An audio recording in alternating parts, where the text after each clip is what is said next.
When in the course of human events it becomes necessary for one people to dissolve the political bands which have connected them with another, and to assume among the powers of the earth the separate and equal station to which the laws of nature and of nature's God entitle them, a decent respect to the opinions of mankind requires that they should declare the causes which impel them to the separation.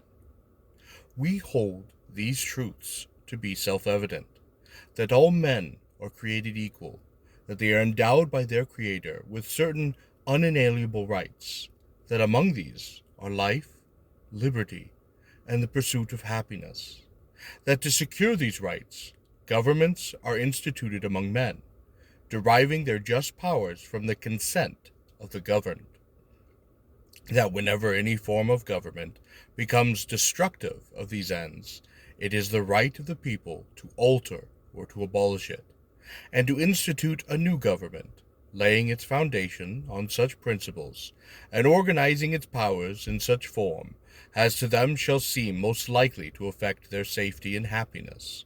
Prudence, indeed, will dictate that governments long established should not be changed for light or transient causes. And accordingly, all experience hath shown that mankind are more disposed to suffer, while evils are sufferable, than the right themselves by abolishing the forms to which they are accustomed. But when a long train of abuses and usurpations, pursuing invariably the same object, evinces a design to reduce them under absolute despotism, it is their right, it is their duty, to throw off such government, and to provide new guards for their future security. Such has been the patient sufferance of these colonies, and such is now the necessity which constrains them to alter their former systems of government. The history of the present King of Great Britain is a history of repeated injuries and usurpations, all having in direct object the establishment of an absolute tyranny over these states. To prove this, let facts be submitted to a candid world. He has refused his assent to laws, the most wholesome and necessary of the public good. He has forbidden his governors to pass laws of immediate and pressing importance, unless suspended in their operation till his assent should be obtained, and when so suspended, he has utterly neglected to attend to them. He has refused to pass other laws for the accommodation of large districts of people, unless those people would relinquish the right of representation in their legislature, a right inestimable to them and formidable to tyrants only. He has called together legislative bodies at places unusual, uncomfortable, and distant from the depository of their public records, for the sole purpose of fatiguing them into compliance with his own measures. He has dissolved representative houses repeatedly, for opposing with many firmness and invasions on the rights of the people. He has refused for a long time, after such dissolutions, to cause others to be elected, whereby the legislative powers, incapable of annihilation, have returned to the people at large for their exercises, the state remaining, in the meantime, exposed to all the dangers of invasion from without and convulsions within. He has endeavored to prevent the population of these states, for that purpose obstructing the laws of naturalization of foreigners, refusing to pass others to encourage their migrations hither, and raising the conditions of new appropriations of lands. He has obstructed the administration of justice, by refusing his assent to laws for establishing judiciary powers. He has made judges dependent on his will alone, for the tenure of their offices, and the amount and payment of their salaries. He has erected a multitude of new offices, and sent higher swarms of officers to harass our people, and eat out their substance. He has kept among us, in times of peace, standing armies, without the consent of our legislatures. He has affected to render the military independent of the superior to the civil power.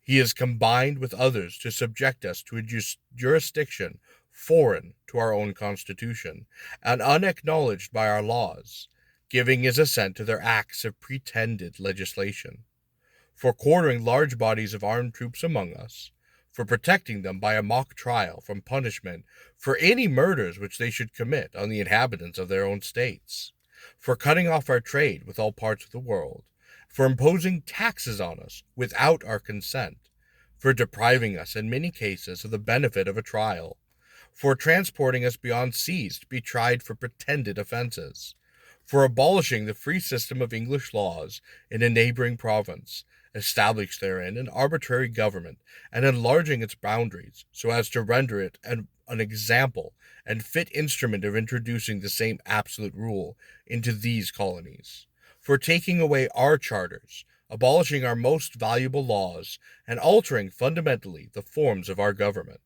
for suspending our own legislators and declaring themselves invested with power to legislate for us in all cases whatever. He has abdicated government here by declaring us out of his protection and then waging war against us. He has plundered our seas, ravaged our coasts, burnt our town, and destroyed the lives of our people. He is at this time transporting large armies of foreign mercenaries to complete the works of death, dissolution, and tyranny, already begun with circumstances of cruelty and perfidy, scarcely paralleled of the most barbarous ages, and totally unworthy of the head of a civilized nation. He has constrained our fellow citizens, taken captive on the high seas to bear arms against their country, to become the executioners of their friends and brethren, or to fall themselves by their hands. He has excited domestic insurrections among us, and has endeavored to bring on the inhabitants of our frontiers, the merciless Indian savages, whose known rule of warfare is an undistinguished destruction of all ages, sexes, and conditions.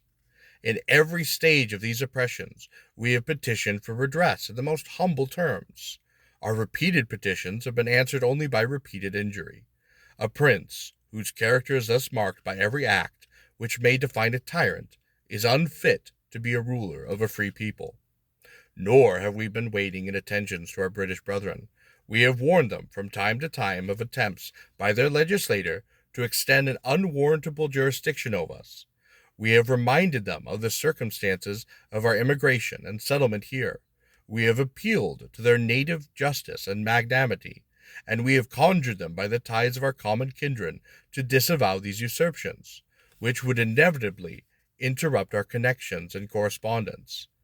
They too have been deaf to the voices of justice and of consanguinity. We must therefore acquiesce in the necessity which denounces our separation, and hold them as we hold the rest of mankind, enemies in war, in peace, friends.